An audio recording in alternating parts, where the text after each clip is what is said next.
Hi there, you're watching SkillSheen, and in this video we'll find some basic Wix things and reasons to avoid it. So Wix has some pros and cons as any other software or known as content management systems. I will be explaining some pros and cons as compared to a simple WordPress open source created website. I'm not comparing any e-commerce or membership elements here.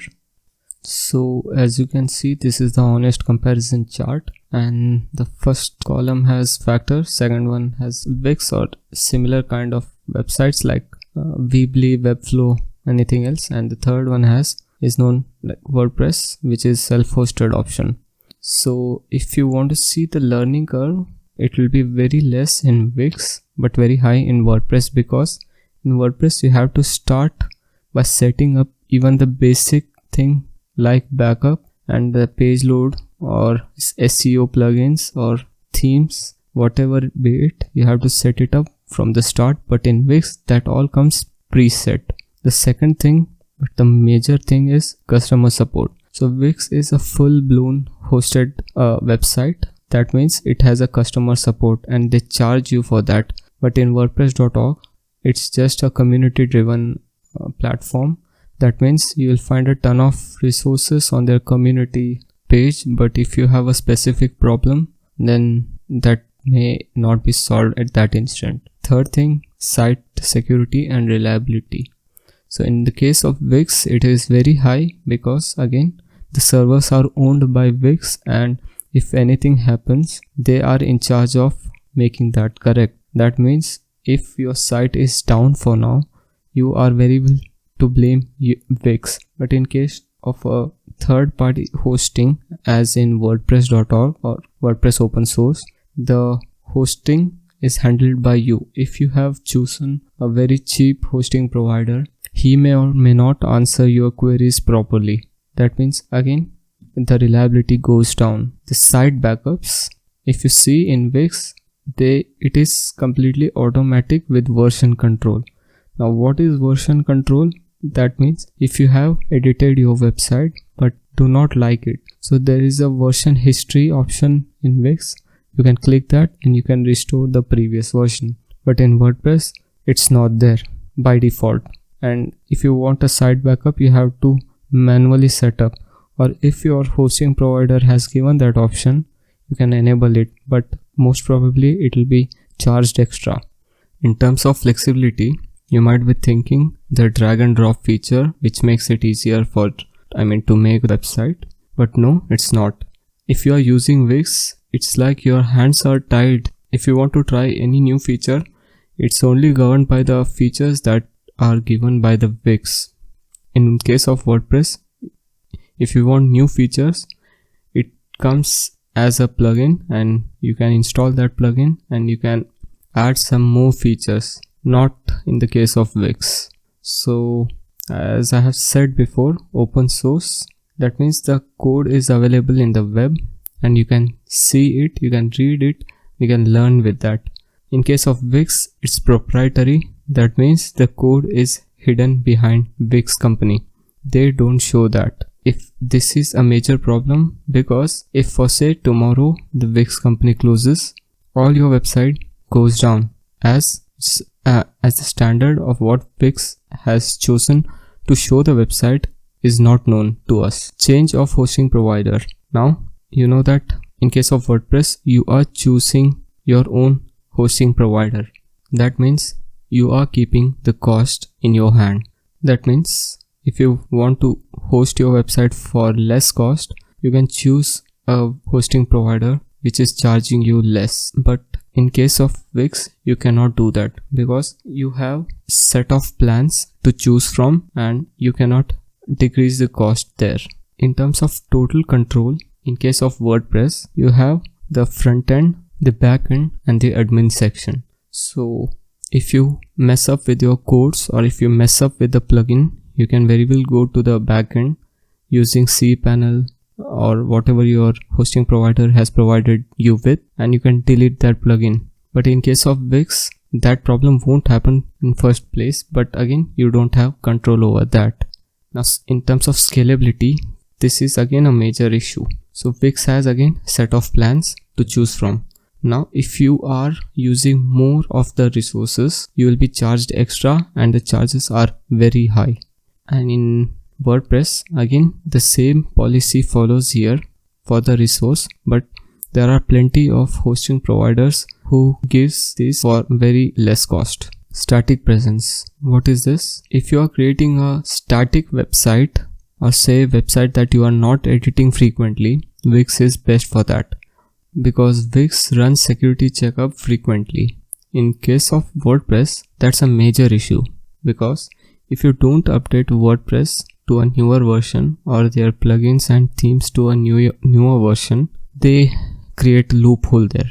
And you might have heard several news stating that old WordPress websites that were not updated are victim of a cyber attack. You have to regularly update your website hosted on WordPress. Now, if you see SEO, that's again a very important factor if you want to reach out to your audience. Now the problem with Wix is, do whatever you want. The thing I have seen personally, it ranks always below than your competitor if he or she is using WordPress. I don't know what's the issue, but even if you meet all the criteria of SEO, still you will be ranking below a WordPress website. So in case of WordPress, there is a plugin called as Yoast Seo, which is very popular, and another all-in-one SEO something. So these both are full-blown SEO plugins, and again very popular. If you use them and set your posts according to the criteria shown in that plugin, your website will certainly rank higher amongst your competitors. So the last but not the least is page speed. What it is, so when you type in a website and press enter, the time it takes to load the first element of that website is known as page speed. If you are hosted on Wix.com or Wix, your page speed will be pretty much very high, around A or B+. But in case of WordPress, that will be depending on your hosting provider and the theme and how many elements you are using in your website. In case of Wix, the templates available and the elements are highly optimized. Personally, when I saw the page speed numbers for mobile and desktop versions, they were pretty high as compared to website hosted on WordPress. So these were some basic but honest comparison. There may be few more, but for a beginner, comparing these factors is kind of enough. CDN provider cannot be changed. That means you have to rely upon Wix network for website speed. Also, if you want some other protection like DDoS protection and geolocation domain access, that means if you want to block the website access to some countries, you cannot do that with this. This won't solve the issue. And the second thing is, website built on Wix have many trackers pre-enabled from the start and apart from Google Analytics. That's not good, especially for people who stress on privacy. So you'll be seeing frog.wix.com repeatedly in your DNS resolver. The third point is drag and drop feature. This feature for beginners will solve many issues, but again, when you start to scale up, it doesn't make it easy. It just makes the start easy, but when you become a pro, it actually makes this tough. It doesn't even increase the flexibility. The fourth thing or point is templates are not interchangeable. That means you cannot change the template or known as theme of your Wix website as of making this video. That means if you select a theme, start working upon that, drag and drop all the elements, and then if you want to change it to some other, you cannot change it. So this is some serious issue right now with Wix. Fifth point is, a major issue is the editor. So it's heavy and sluggish. That means it takes a lot of time to load and consumes more data. So if you are in a low signal zone or don't have access to high speed internet, it takes forever for that editor to load. If you are on a cellular data, pretty much every time you will see the Wix editor to be loading and loading.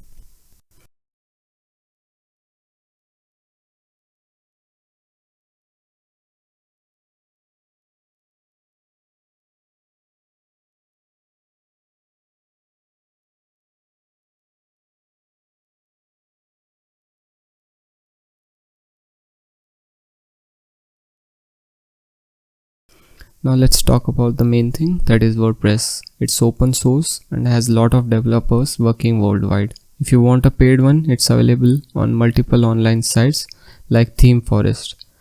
You can create mind-blowing website and creative websites all by yourself. You can learn the same from YouTube. Lots of creative and intelligent people have uploaded videos discussing the same in depth. So let's start by taking an example.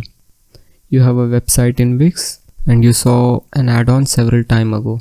Now you want to add that to your website, but there isn't that add-on anymore in their marketplace. That's because the author or the developer of that add-on might have updated it, but that may not be meeting terms and conditions of Wix. Another factor is you cannot add any other add-on from the web. That means if you want to add a third-party add-on, you cannot add that to the Wix.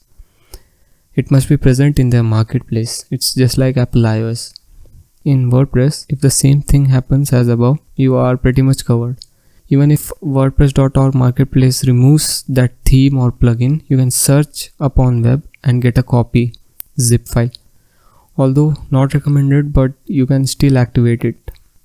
Also, if you have a copy of plugin, you may very well install the same on your website. If it starts to act up, you can go back to the backend panel like cPanel Plus or whatever your hosting provider has provided to you and disable the same. Yes, it may be slow to start with. You need several steps to set up everything from site backup, security firewalls, login limiter, CDN, lazy loaders, contact form, page styles, everything that basically comes preset with Wix. It's a bit messy to start with and requires some knowledge on language used, but again it's very flexible in every aspect compared to hosted CMS. You can choose your own hosting provider, handle your database, tweak any of the codes from the backend, and a lot more, which at the end pays off. But if you still don't want to go with WordPress, here are some hosted alternatives to Wix.com. First one is Webflow, Weebly, Tumblr. Tumblr is without much customization. Jimdo, and yeah, not the Blogger because it's owned by Google and they may close down that any day. Now I have linked every resources that I can find, and that's in the description. I personally own a Wix premium website and hence narrated my experience here. You may have some opinions, and if you have, please comment it below. In my next video, I'll be showing you how to move your domain away from Wix to other domain registrar, in my case Dynodot. Thanks for watching. Bye.